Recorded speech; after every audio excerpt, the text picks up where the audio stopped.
Universitetlərdə təhsil haqqı artıb.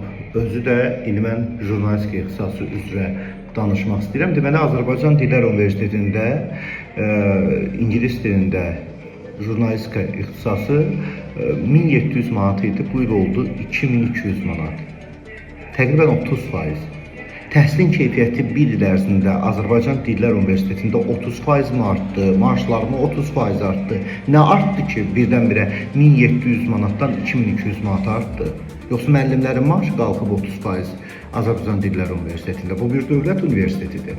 2025-ci ildə də 60 plan yeri, 2026-cı ildə də 60 plan yeri. Bakı Slavyan Universitetində plan yerləri 20-dən, Bakı Slavyanda 45-ə qalxıb.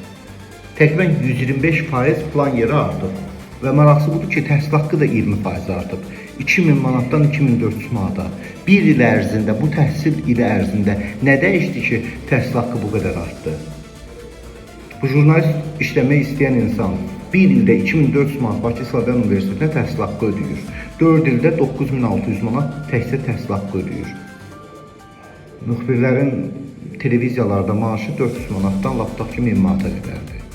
Bəs sonra bu necə işləsin, elə təkcə təhsil haqqını qaytarsın. Onda oxumaq istəməyəcək də bu adam. Hələ digər xərcləri demirik.